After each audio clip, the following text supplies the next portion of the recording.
My wife, Samantha, spoke so softly it was barely audible, her face turning a deep shade of red. Seeing her so bashful took me by surprise. I found myself utterly captivated by her. But our relationship wasn't always like this. My name is Jack Andrews. I'm just an ordinary guy working for a medical device company. I once had big dreams and pursued them with all my might. But eventually I had to give up, realizing I lacked the talent. My parents had high hopes for me and always encouraged me to follow my own path, which led me to where I am now. Without dreams or ambitions, I felt empty, like I had no purpose. Some might say I should get married and start a family, but I'm still a bachelor with no girlfriend. It pains me that I can't give my mother the joy of grandchildren. But I have no choice. I can't give them what I don't have. Next week, I need to visit my parents. They live in the same state, just a short train ride away. They called me in a serious tone, saying they had important matters to discuss. Knowing my laid-back parents rarely asked me to come home, I sensed something significant had happened. I decided to comply with whatever favor they might ask, wanting to be a good son in other ways since I couldn't provide grandchildren. The day arrived and I returned to my childhood home after a long time. My parents run a diner with a shop on the first floor and their home on the second. As a child, I used to boast about taking over the shop, but I lacked the talent for cooking and gave up on that dream, making me hesitant to return home. However, it was strange to see the shop sign not out. They should be open every day except Thursday, where they closed just for today. I walked in, calling out, "I'm home, Dad." "Mom, I'm back." Both of them were there, looking thinner and paler than I remembered. "What happened to you two?" I asked, hurrying to their side. They explained, heads bowed. A family restaurant had opened nearby, causing their diner to lose customers. Despite their best efforts, the customers only dwindled. Dad discovered that anonymous rumors were spreading about our diner being dirty and infested with cockroaches, tarnishing our reputation. Despite their efforts to dispel these rumors, business continued to decline, leading to debt and eventually making it impossible to keep the diner open. Even if we close the diner, the debt remains. Worst case, we might have to sell our home, Dad said, tears of frustration in his eyes, his voice shaking. I had never seen him like this. "Can't something be done, at least about the debt?" I asked. "The debt is $80,000. We're looking for a place to get a loan," Dad replied, hanging his head in defeat. He must have exhausted all his options. Desperately, he confessed the situation to me. In desperation, I turned to my mom. "Mom, can't you ask for help from your friends?" "Well, I did talk to them," she replied. "Actually, one of my friends mentioned she might be able to help. But there's a condition." I leaned in, eager to hear more. Regardless of the condition, it was worth listening if help was on the table. Yet Mom kept her head down, hesitant to elaborate. Encouraged by Dad, Mom finally broke her silence. The condition: she proposed marriage to her daughter. "What?" I exclaimed. "You know, I used to go to that flower arrangement class, right? That's where I met her. Her husband is a CEO of a leading company, and their daughter apparently doesn't have anyone she's seeing. According to Mom, this daughter, Samantha, is shy and hasn't been able to find a partner, even though she wants to get married. This friend of mine seems to be very family-oriented and said she would be willing to help us out if you marry Samantha and become part of their family. But Jack has the right to choose his own partner. I don't want to deprive him of his future because of our debts," Dad protested. "No, I'll take the deal," I said, making my decision.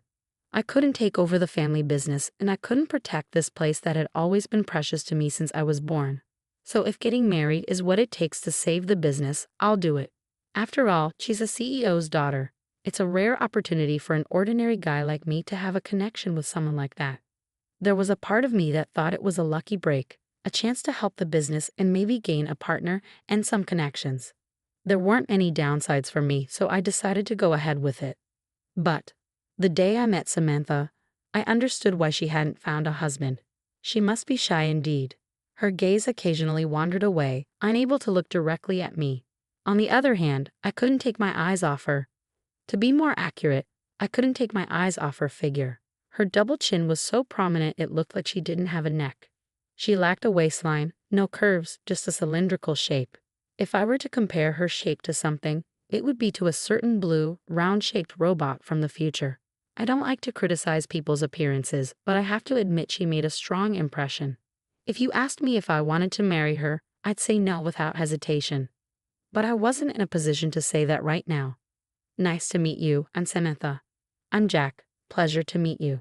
Samantha shyly responded and made her greeting. I nodded in response, and after some discussion, we officially became engaged. A month later, we got married and officially became a couple.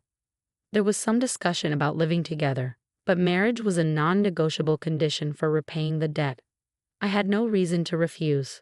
Perhaps understanding the situation, Samantha suggested that we don't force ourselves to live like a typical married couple but come together in our own way. So we ended up sharing a bedroom but not a bed. The so-called wedding night has not yet taken place. With Samantha's physique, sharing a bed would honestly be a squeeze. We were both used to living alone, so it was a bit awkward at first, but it seemed that Samantha had always aspired to be a typical wife. Good morning.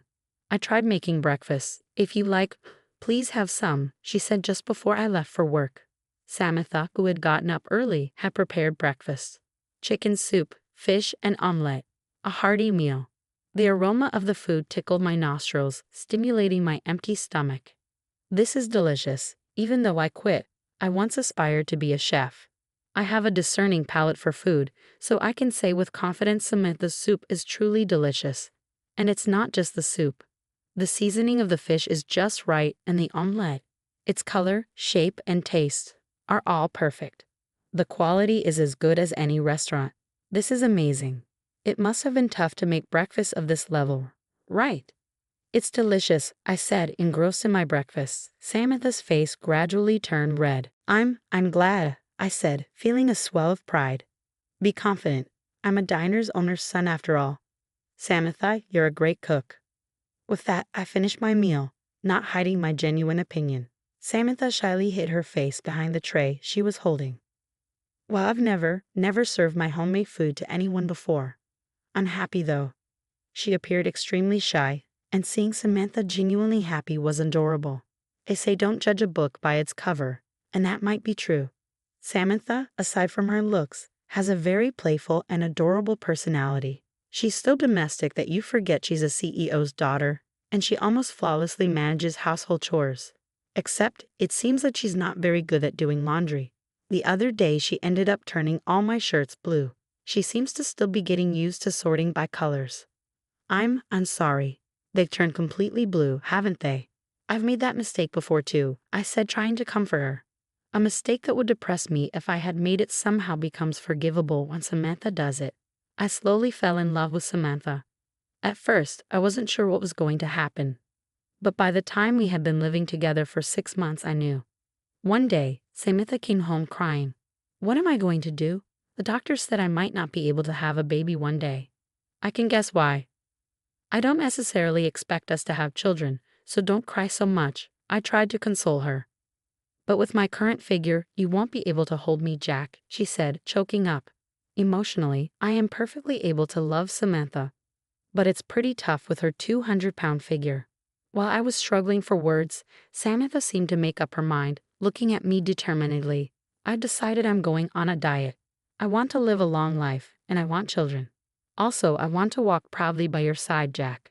I can't stop Samantha when she says this while blushing. Samantha made up her mind, and thus she began her diet. Exercise is good for health, so I also joined her in the effort.